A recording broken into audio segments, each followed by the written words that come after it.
Hello, my friends. This is Lynda Lippin, and welcome to the Pilates Goddess podcast. Well, hello, my friends. It's Lynda Lippin, host of the Pilates Goddess podcast. You probably know that by now. And today we are going to be having a fabulous science-based discussion about merging movement science and Pilates from the perspective of neuroscience. And our guest today is somebody who I've known for probably about 10 years now. At least, thinking, yes. He's a friend, he's a colleague, he's a client, he's kind of all the things. I've known this man since before he went to graduate school and became this brilliant neuroscience academic type. And today I'm introducing to you Greg Youdan. Now, Greg has done some guest lecturing as part of my Pilates Teacher Mastermind program. Greg was a colleague of mine at Real Pilates for many moons, and a client of mine at Real Pilates for many moons as well. Now, currently, I'm going to go through because Greg has a ridiculously extraordinary bio of just the stuff that he's done in the past few years. We're not even talking about prior to that. So Greg is the 2022-2023 Dance Anatomy Teaching Fellow at Juilliard, where he is assisting Irene Dowd. And if you're teaching Pilates, there's a damn good chance that you've run into Irene Dowd's work as some part of your training. And frankly, if you haven't, you need to. I think everybody needs to dive a little bit into Irene's work. Greg is also an adjunct lecturer at CUNY Lehman College and Hollins University. As a dancer, Greg performed with the New York Baroque Dance Company, Sokolow Theatre Dance, and Heidi Latsky Dance, where he now serves as a board member. Other company credits have included David Parker and the Bang Group, HT Chen and Dancers, Catherine Gallant Dance, Gloria Mclean and Dancers, among others. He is a Wertheimer Fellow through Mark Morris Dance Group's Dance for PD, that's Parkinson's disease program, and is a teaching artist in their Dance for Parkinson's in Spanish program. Yay. In addition to his dancing, Greg is a human movement scientist specializing in dance science and dance for health. He has published in numerous academic journals, including Clinical Biomechanics, Neuroengineering and Rehabilitation, and Human Movement Science. He frequently lectures on dance science at several universities, including Columbia, NYU, and University of Rochester, and has presented scientific research at various academic conferences, including the American Congress of Rehabilitation Medicine and the International Society for Posture and Gait Research. He previously held a research fellowship at Brown University and worked as the research and advocacy coordinator for Dance New York City. Damn, Greg.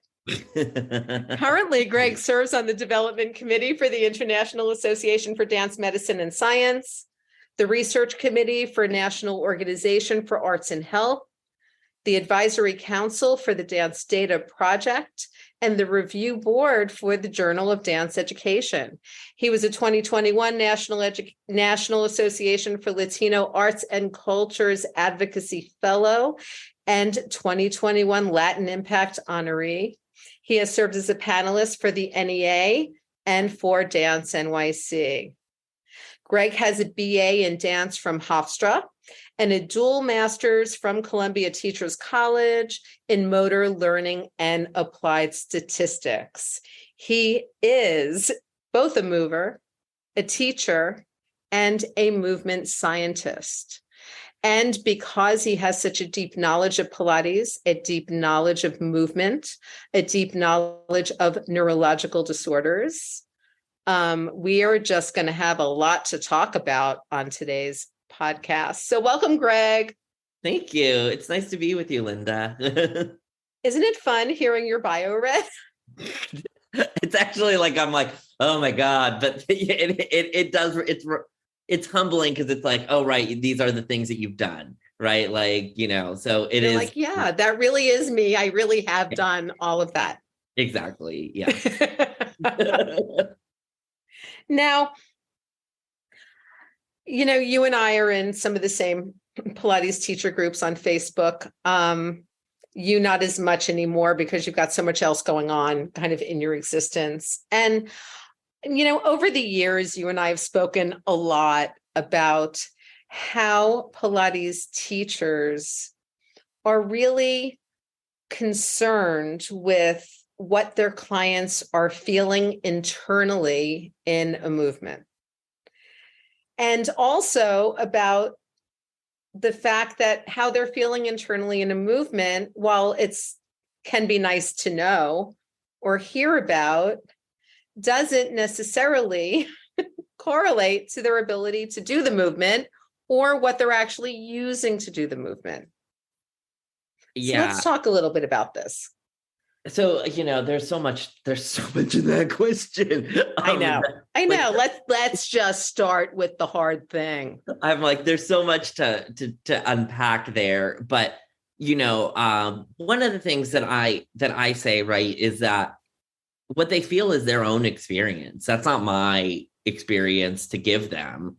Right. And also from like a motor learning perspective, right? Like, I don't want to dictate and constrain what their experience is, right? Because they might actually be opening up or feeling other things, right? The other thing with that is that the feeling of things may be a primed response, right? Like that may be a learned response, right? Like, oh, I have to feel it here. So I'm telling my nervous system that that's where I should be feeling this thing. But, or, like maybe through training or through injury, I also have taught my nervous system not to feel it in certain places, right? Because maybe that's something that feels like danger to me, or maybe that's something that I just feel like I don't need to pay attention to and is too much to pay attention to, right? So our the motor control system, right, which is part which interacts with the nervous system, right? It's the part that interacts to produce movement output, right? But there are things that are going into our nervous system as well as things that are going out, right? So typically in like a 101 kind of way, sensory information is coming in and movement is coming out, right? Like we're sending information to our muscles to produce that movement. And even when there is an orthopedic injury, right? Like even when we're talking about an ankle sprain or something like that, there's neuroplasticity and neurological changes that are involved, right? Because the nervous system is constantly changing and adapting, right? So our responses to things may not be what's actually happening, right? Like if I put an EMG, which is like electromyography, right, which like measures how much muscle activity there is in a muscle, right? Like it may not be what the person is feeling, right? Also, very interesting. Gabby Wolf and Rebecca Luthwaite. Gabby is from the University of Las Vegas, or University of Nevada at Las Vegas. Mm-hmm. And Rebecca Luthwaite is in the University of Southern California, have done research where they like put an EMG on somebody and go, I need you to use your, name a muscle, right? Mm-hmm. And when you do that, it actually causes more co-contraction, right? Because the nervous system doesn't know how to operate a muscle individually. That's not what it does, right? Like it creates how many different things are there for me to operate within to produce the action goal of the movement or to produce what the movement activity goal is, right? So when we've changed the goal from the actual movement to a sensation, we're changing the way that the nervous system is meant to operate with that. So really all the cues that we sometimes use in the context of Pilates, in the context of dance, in the context of, personal training and yoga, where we're saying, so this exercise you will feel in your inner thigh, or this is a tricep exercise, so you should feel this in this place, are not really effective cues and actually might be kind of counter to what we want our clients to do. So me personally, right, I would take away the should feel to may feel, right? Mm-hmm. Because we want to open up the ability for just self-discovery, right? Like that's, I mean, for me, that's one of the goals, right? Is for like, what's your personal journey with this? And now going back to Rebecca Luthwaite and Gabby Wolf's work, right? They created this, I'm going to say new theory of motor learning, but it like we're talking like 2017, I think 2018. Mm-hmm. So like, it's been around for a little bit, but relative to a lot of the other ones where they're really showing the importance of external cueing. Right? And external cues are things that are outside of the body, right? And that external cues actually not only improve motor performance, but also improve long-term motor learning, right? Because we're not actually observing learning in that moment, right? Like learning happens over time. What we're looking at somebody doing is the performance of the motor task. And that the thing is, external cues or more external cues, because it's a spectrum, right? Allow for the learner's brain to self-organize around what muscles and what things it needs to do in order to perform that task, right? Because if we're looking at it from like an anatomical perspective, right, there's anatomical variation and not everybody's body is entirely the same. Like, yes, most people have 2 hip sockets and like, this and like, the other thing, but like the shape of their hip sockets, how much rotation there is in the shaft of their femur, for example, right, also affect the way that the muscles can operate when it's attached to it, depending on those slight variations.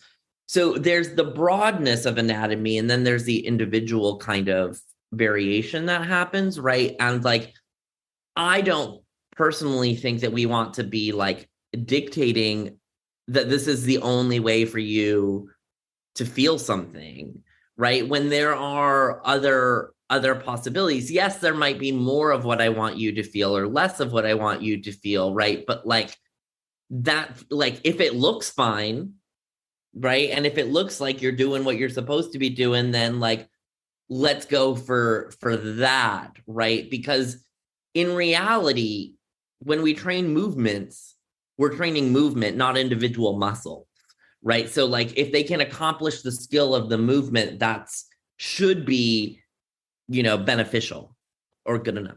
Right. And I would think too, that that's going to change a lot depending on the individual. So, I remember probably 20 years ago, right, in Pilates, everyone was getting into this, like, use your hamstrings to push out for footwork instead of your quads.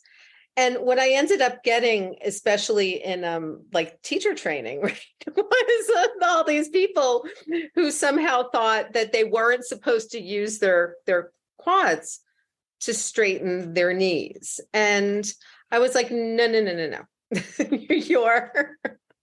Your quad extends your knee. Like that's what that group of muscles does. Like that's, one of the purposes in life for that group is straightening your knee. Now, your hamstring is going to work to help extend your hip. your hamstring is going to stretch a little to extend the knee. Like, there's other things going on here. And yes, your medial hamstring is certainly a piece of that, but your quad's working. And so if you have clients who are saying, well, but I really feel this in my quads when they're straightening their knee, that's not necessarily a bad thing. It's not necessarily a bad thing because, like, one, that's the activity that it does, right? Like, that's one. But two, it's also like maybe their sensation is more primed for that because maybe they have super strong hamstrings and any work in their quads feels more, or that they're not used to using their quads. So suddenly their brain is going, oh, this is new, right? So like that it's going to feel like it's more, right? Because our brains are also primed to look at new things, right? Like if it's the same as every day, it goes, oh, I know that. I don't need to pay attention to that, right? So like it's paying attention to the new sensation or the new thing that's kind of coming around, right? Mm-hmm. And I feel like, if I look over the last like 3 decades that I've been teaching Pilates, I say that sometimes and I'm like, really? Yeah, really. We've gone through these like very interesting phases, right? Especially in terms of physical therapy and rehab. So I remember when I first started, everybody's back pain was caused by tight hamstrings. It was like the universal thing. I've got back pain. People would go to the doctor, a tight hamstring. You can't bend, you can't hinge at the hip, you can't straighten your leg. Now, there could be many reasons why you can't lie on your back and straighten your knee all the way at a 90-degree angle that actually have nothing to do with tight hamstrings. But that was what happened. And so everybody stretched those hamstrings. And guess what? The next phase, everyone had really tight quads and hip flexors and hamstrings that weren't firing and glutes that weren't firing, right? And that was then the cause of their back pain. And then all anyone wanted to do was stretch their psoas. Remember that? Yeah. Well, I was going to say there's like the hot muscle of the time, right? Where like there's some years where it was like, oh, the psoas. And then I think we went through like the pelvic floor phase, and then we went through the pelvic floor phase. We went through the glutes don't fire phase, right? The sleeping glutes phase. Yeah, and the multifidi, which like these are all important muscles. Like I'm not saying that like they're not, right? But like when we over generalize or over, that we reduce the complexity of like the motor control system into like the one thing, and it's not that simple. Right. And it's rarely the one thing. Yeah. Right. It really is how it all pulls together and how the muscles work together as a whole. I did a whole episode on the myth of muscle confusion. Right. Because I remember when Tony Horton, and I'm going to credit him with that, with Beachbody, started like P90X and muscle confusion. And then everyone was like, oh my God, we have to do different things all the time because we have to confuse our muscles. And I'm like, but your muscles actually don't get confused. Your brain might get confused. But if your brain is telling your body to like do something, and there's a confusion in how your body is producing that, that's a whole nother issue. That does not have to do with muscle confusion. That has to do with the communication of your nervous system and your brain to your body. Yeah, I would say like, it's not necessarily muscle confusion, quote unquote, but like the thing is, I think it comes back to the importance of variability and variety, right? Because like we do want you to be able to do whatever you want to do with your body, right? Exactly. Like whatever Which was Joseph Pilates, definition of fitness. Exactly, with a zest of life, right? Yes. And like the other thing is that like, in any sort of learning, right? There's a specificity of learning. Like we as teachers, I think often want to over kind of emphasize a thing in motor learning called transfer, right? That's like, oh, if I improve my 100, I will walk better. But walking in the 100 are two different tasks, right?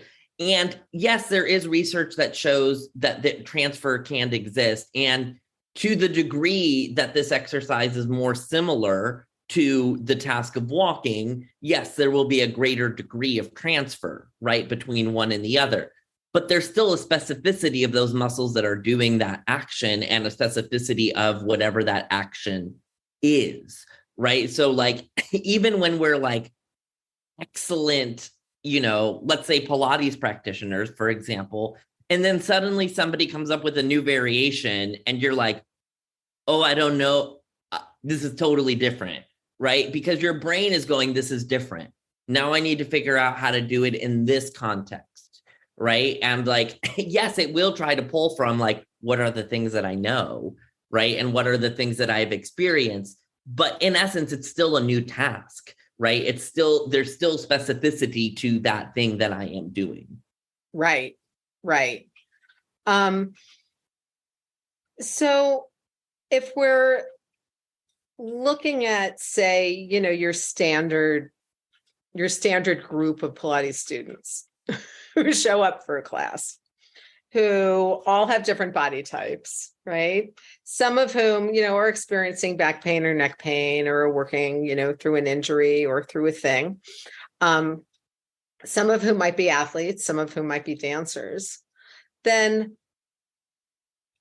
when we're looking more at external cueing, say for an exercise like the 100, what is that going to look like for this group of people? So it depends, right, on what the activity is and what your goals with that are, right? Like, I'm not saying that there's one external cue that's like the magical external cue will like get it, right? The other thing I think is when we're getting to things that are based in the technique and that are aesthetic in a way, right? Because like Pilates, there's a specific look to the exercises, like dance or like yoga that we want, right? So it's very formed. I don't personally think it's probably possible to teach an entire, mat class or Pilates class without using any internal cues. Like, yes, external is better than internal for motor performance and motor learning, but that doesn't mean that like I can teach 100% of the time external, right? Like I think of it as like a spectrum, and like if my needle is always pointing at internal, right, then how do I like move the needle more towards external, or in what context, right? So in Pilates, we have equipment, right? So like you can often use the equipment as an external cue. Push against the foot bar, push the handles forward, stretch the springs, right? These are all things that are outside of their own personal body, right? Like there are things that are less external because it's a spectrum, right? Stretch your legs to the wall, right? Then they have the wall, which is external to them, right? But like the legs is more internal, right? But like, again, we need to like, push and choose when we can do those things, right? Or maybe it's like, imagine your legs pushing against the wall, or if they've done a mat class, like, this is like pushing away from the reformer, push your feet against the foot bar, the imaginary foot bar, right? So that the thing that you want to do less of, I would say, is prescribe, right? There's not, there's the myth that there's the one optimal way to do whatever exercise, right? But that's a myth, right? There's not one optimal way to do that exercise, because the optimality, I think I just made up that word, but like, But we understand what you mean. You know, the optimal nature of it comes from what is good for that person, right? And what allows them to be able to achieve the action goal, right? Like, you know, so for example, you know, like you mentioned at the beginning that I work a lot with people with like neurological conditions, right? So like the way that somebody like with cerebral palsy approaches walking, for example, will be different, right, than somebody who does not have a neurological injury, right? And does not have that muscle spasticity to them. That optimal is going to be different for them than for somebody else, right? That also is different from this person with cerebral palsy versus this person with cerebral palsy, right? Like there's not that one kind of way, right? And when we're kind of coming back, you know, to the individual differences, either in anatomy or, you know, things like that, like there's also the individual differences in learning and in how their nervous system is interfacing or reacting with their muscles, right? Based on an entire lifetime of information, right? Like, right. Based on an entire lifetime of information. So, you know, like my, you know, optimal may not be somebody else's optimal. Like, can I give a story for a moment? Of course. So this is one of my favorite stories. It's not mine, but Jim Gordon, who is the chair of the University of Southern California, he went through the motor learning program at Teachers College, Columbia University, where I went. And studied with this woman, Ann Gentile. And Ann Gentile, I say, is really like the mother of motor learning. Yes, there was a whole bunch of other people who were doing things prior to Ann, but she had a PhD in physical education and a PhD in neuroscience, and is the first person to create a motor learning specific program, like in any sort of like university setting in the US or in the Western kind of world, right? So Jim tells a story about when he was an early physical therapist, right? And he was teaching this woman how to walk with a walker. And he was like, you know, you take your hands, you move the walker, you take 2 steps, move the walker, take 2 steps, move the walker, take 2 steps, right? So the woman got all the way across to the other end of the room. And then he said, okay, now walk back. She picks up the walker and walks all the way back without the walker. Like, you know, that I think that it just highlights, you know, like we can be so focused on like the thing, right? Like, oh, what you're feeling or this minutia of it, right? But like the other thing that's really important is that human movement in and of itself is variable. Even when we think that we are executing something exactly the same way, we're not.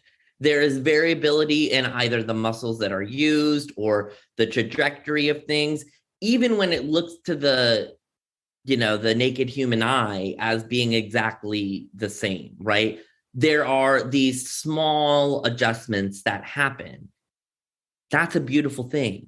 We want to be able to do things many different ways so that we can always achieve the thing that we're trying to do, right? And that we don't just have that one strategy or that one way of doing it, right? So like when we kind of come back to it from this like, you know, exercise perspective, right? Like there's going to be a slight difference based on like this muscle super sore today. So like this other one might kick in and be like, hey, I got you, right? Or right. You know, maybe it's like, you know, am not feeling well that day and something else, right? There's all of these things that are kind of coming in, which are also affecting my personal sensation of things, right? So like, that doesn't mean that it's wrong because I'm not feeling it in a certain way. Like, I just might not be feeling it in that way. And if the muscle is doing the thing that it's supposed to be doing, the movement is going to be working, right? So like, I always say focus more on movements than on muscles. Yeah. And I completely agree. I mean, I think, in my own body, like I don't, like with my right hip, it either hurts or I don't really feel it. And I prefer the don't really feeling it, obviously, to the hurting. So, but it's interesting when I'm in a Pilates class or any kind of movement class, and people are like, well, Lynda, what's going on with the right hip? And I will often say, I don't know. But if you put my hip, like right now, where in a good place, in a good biomechanical place, then I'll try to keep it there. Yeah. And continue doing the movement. Yeah. Right. And it's so interesting because the response that I get from teachers is either, oh, that's really interesting. That's not my experience in my body, but I'm going to honor that. And I am going to put your hip where I think it should be and see if you can maintain that. Or I get, how could you possibly not feel that? Let's do this and make it harder. Yeah, that is definitely, the two different approaches, right? Like, I think one of the things, right, is like, I won't speak for everyone, but right. From my experience, right, like sometimes teachers have been like, you are completely off center, right? And I'm like, well, this feels like center in my body, and I'm like completely in a banana shape, right? Because my nervous system has adapted that as neutral, right? Or that as center, right? And that might even be the day, right? Like, that's not saying that because that center is centered today, that's a permanent experience for me, right? But then, like, yes, you do that external thing of like, actually, no, this is center, right? And let's work here. And then what happens? Your body starts to incorporate that, right? And learn that, like, that's center. Like, there is on YouTube that people can Google, like, the rubber hand experiment, right? Which I'll just give a little quick context for it, where it's the person has two hands, right? And they're seeing it in front of a mirror. One hand is rubber, and then their hand is on the outside of this box, right? That's like covered with like a sheet or something else so that they can't see it, right?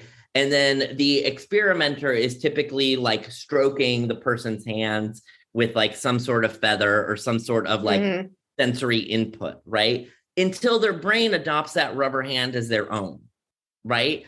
And then they'll take like a hammer or something, right? And try to like, poke or hit the rubber hand, and the person will react, right? Even though they know that it's a rubber hand. They saw the rubber hand get put there. They got it taken, they're like, my arm is over here, but their nervous system is taking in that sensory input and that sensory information, right? So like, that's the same thing where like, we can be fooled almost, right? With sensory information, or also like the power of the instructor, for example, right? Like, like if you keep telling me that like center is way over there and I believe you, then I like, even when I don't see it for myself and I'm like, oh yeah, you're the teacher, you must know, right? So I always think about how can we actually make our students more involved in the learning process and make them more autonomous. One of the things that was hardest for me to like learn was that people learn more in group classes than they learn in one-on-one. And I was like, but I'm an amazing one-on-one teacher, right? Like, I was like, I got this. The thing though is in group classes, there's much more input of sensory information, right? Because like they get to see everyone around them. They get to see how everyone else is trying to solve the movement problem, right? And like, right. Also typically in group classes, we give choices where we don't tend to do that in a one-on-one, where we're like, you could do it this way or this way or this way. And then what do? They get to make a choice as to what feels best. But typically in a one-on-one, we come in and we're like, I know this.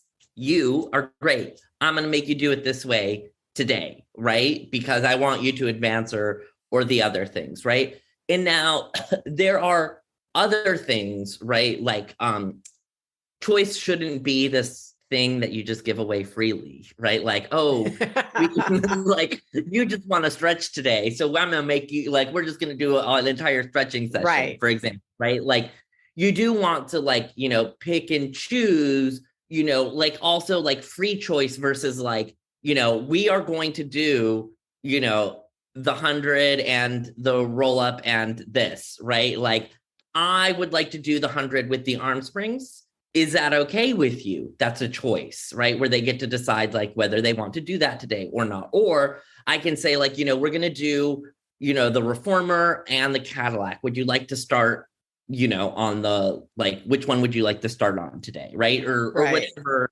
the choices are, or like, here are, you know, the next 3 things that we're going to do. Like you get to choose, right? So that there's, the autonomy in the process with you still getting what your goals are as a teacher. Like, I don't want to take your goals as a teacher away because you've got lots of expertise, right? Mm-hmm. It's, I think this comes up a lot, right? For newer Pilates teachers who are put into situations of teaching mixed level group classes, which fortunately or unfortunately is often, you know, the first teaching experience that you get when you're kind of done teaching your friends and, you know, the other people in your program and in privates, right? Is you just get kind of thrown to the wolves. And here we are teaching these classes for people. And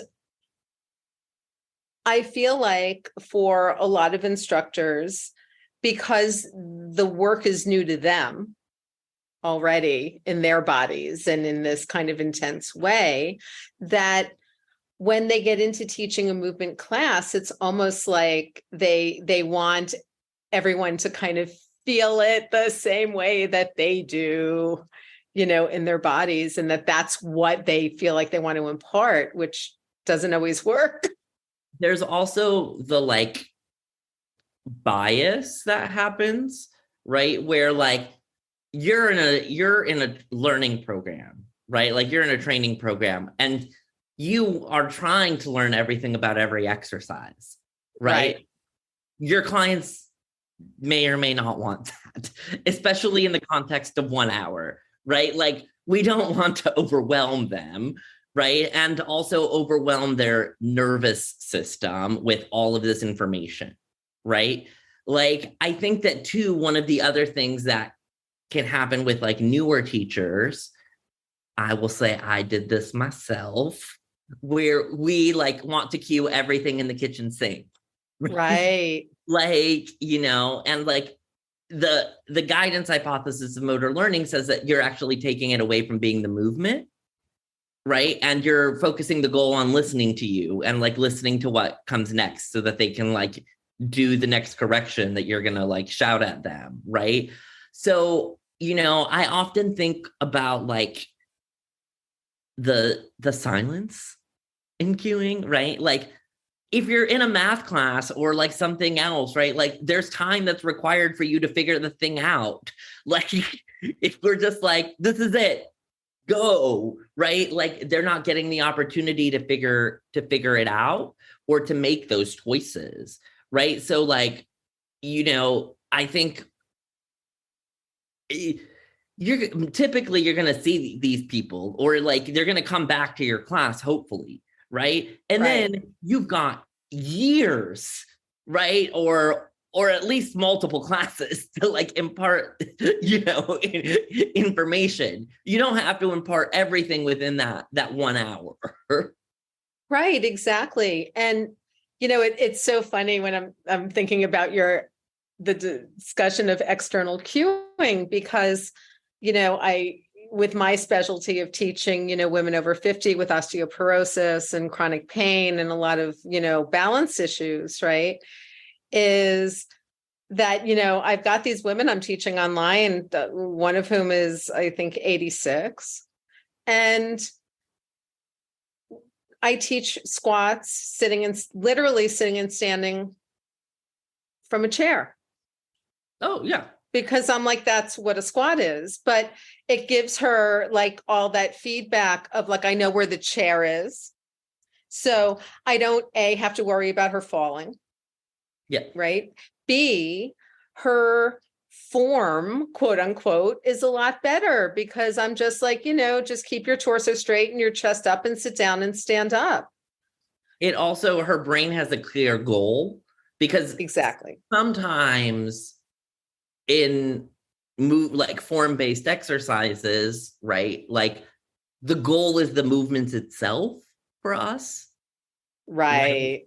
So how can we actually get back to something that's actionable, right? You know, or what I can also, I teach this in some of my workshops of like, how are my cues constraining the goal, right?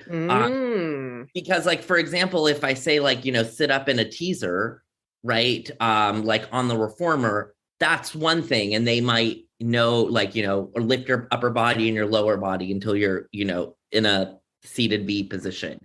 And then I can see what they do, right? And then I'm like, do that with as little movement of your torso as possible, right? That's changed the goal, because now the goal is not just to like sit up, but to sit up with this added thing, right? Of little movement as possible. And then allow them to like figure that out. What is it that I need to do in order to make that happen? You know? Right. And it's actually kind of interesting that we're discussing this, because it came up in my class today where, you know, I had 2 women in my class who come regularly and know each other well, even though one's in Duluth and one's in Seattle, and 2 academics, no less.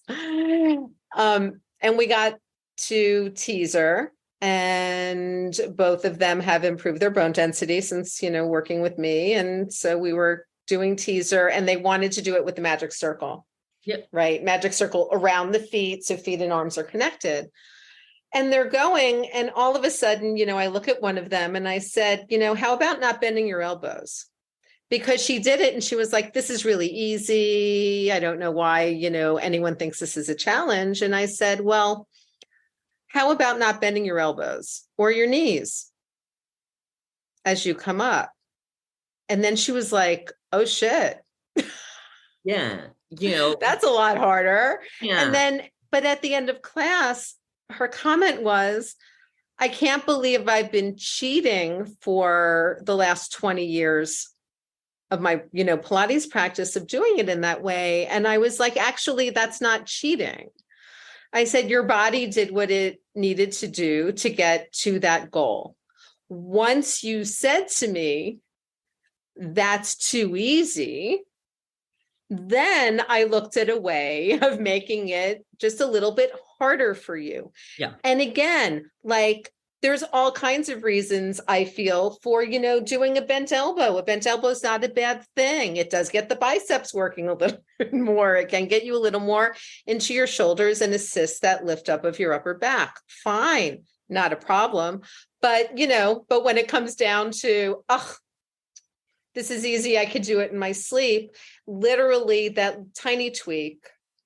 Yeah. And it's not like she was bending her elbows like, you know, even 45 degrees. Yeah. But just that little tweak was like just enough to make her be like, oh, well, that's hard. Yeah. Right. And like, that's a and she asked for that.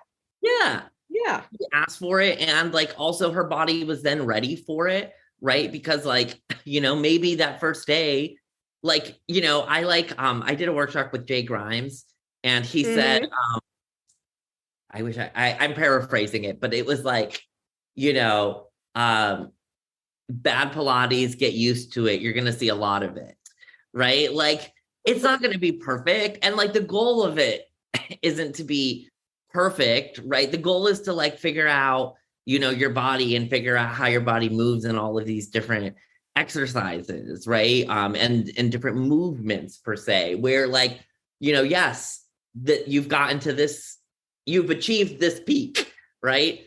Like Right. now, you know, on that hike, you're going to look around the corner and see that it still goes for another couple of miles and that you're not as close to the top as you thought you were, right? But that's good, right? And that's also what like keeps us motivated and keeps us going in life, you know? Exactly. And the other thing that's interesting to me about that, it was a purely external cue. Yeah.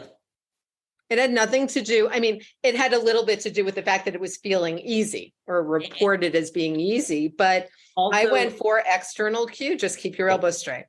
So the thing is that's still slightly internal, right? Because it's still talking about elbows, but that's where I'm saying like it's an entire spectrum, right? Like more internal would be like feel your biceps and feel your triceps while you're doing this, or like even more specific as to like a one, you know, specific muscle, but like you know, like it's a spectrum of where we can get it, you know, like a fully external cue may have been like, you know, push the circle away, right? Or like something that like has nothing to do with their body, but like I said, we can't always like we're shifting the needle to more external, which is great.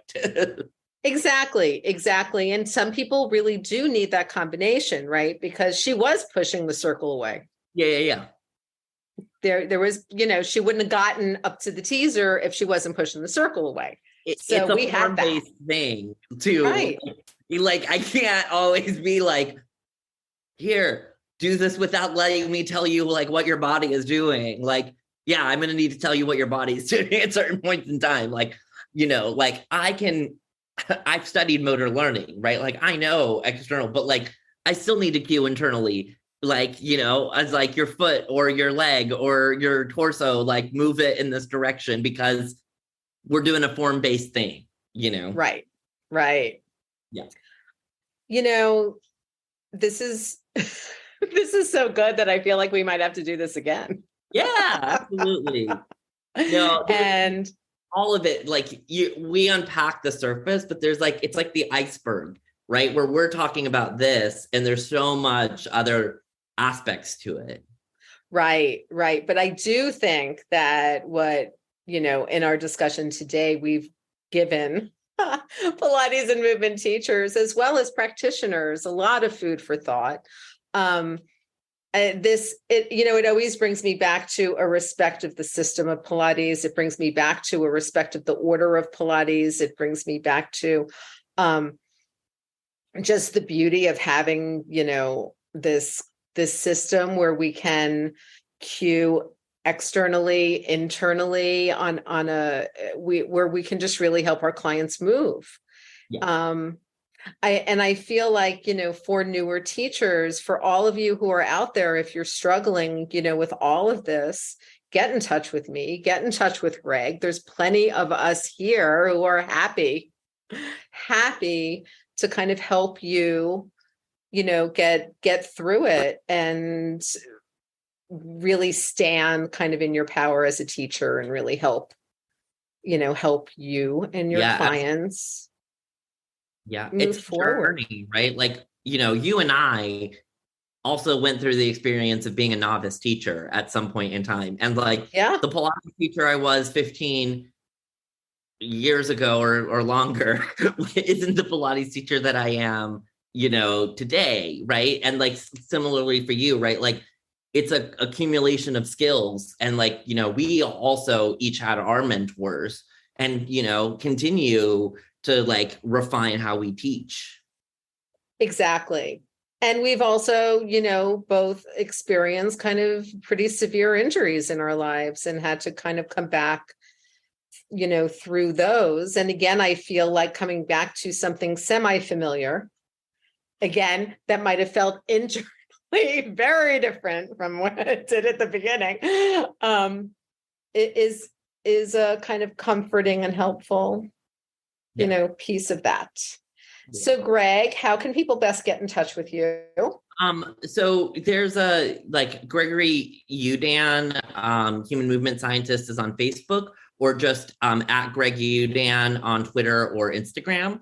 You can just follow me there. And that also has all of my you can send me messages and everything like that. Or my website is gregoryyoudan.com. But any of those ways, will allow you to connect with me. Great. So if anyone is interested, Greg is available for lectures. He delivers some fabulous motor learning and Pilates workshops. I have been a part of those. I have taken those. And, even just to kind of chat for, 20 minutes and just kind of get some of your questions answered, I think is extraordinarily useful. Remember that there are a lot of us out there who are teaching Pilates. There's not a lot of us out there who are also actual movement scientists and who have that understanding. And I think when you can find people who do, it's extraordinarily exciting. And I also, am humble, as I was always humbled that I got to teach you. And teach you, through some difficult times in your body, and that you kind of had that trust in me because, you're just so fucking brilliant yourself. Well, we're all brilliant and we're all experts of our own bodies, but we also need that external person to do things with us or help us or even just motivate us. Right. Exactly. There was definitely so I had an abdominal injury for a while when I went to Lynda, and I couldn't even lift a leg up into tabletop. That was not happening. Right. But because I couldn't do that and had been a Pilates teacher for so long, right. My motivation to even get off the couch was I don't want to do that. Right. It was depressing. It was embarrassing. It was all of the things. So to be able to go to you and then have you work with me, right? Allows me to be okay, this is, your brain can go focus on the thing, right? And let Lynda direct the session. And we all yes, I can give myself a workout, but it's not going to be the same, right? And there's also that external aspect of somebody else teaching you, which I find super helpful. As do I. And also, guys, just so you know, there are 2 workshops within Pilates Teacher Mastermind that feature me and Greg. And we talk about teaching Pilates for neurological disorders. But I think that the workshop that we did on motor learning principles for Pilates teachers, where you take me through different ways of doing exercises and cueing exercises in my own body. And you can see my struggle because the struggle was real. I think that workshop is just gold. There is just so much in there that is of use. And you guys can just get in touch with me and, you can actually purchase that workshop. So you can see kind of how Greg works with people, works in the Pilates studio, and see these different ways of cueing. So thank you so much, Greg, for being with us today and enlightening our listeners. I really hope that folks do get in touch with you, who do DM you. All of the links, of course, will be in these show notes. So everybody will have the links to Greg's social media, Greg's website, and how to get in touch with him. So guys, once again, thank you so much for listening to the Pilates Goddess podcast. And please, please, please, I'm asking again, and it's going to be in the outro too. If you're enjoying the podcast, please go to Apple Podcasts, Spotify, or Podchaser and leave a rating and review. It's really, really important. If you love it, just go ahead and rate it because it helps me out. It helps the podcast out. And, it will help you out because I'll be motivated to continue to produce awesome content and podcasts for you.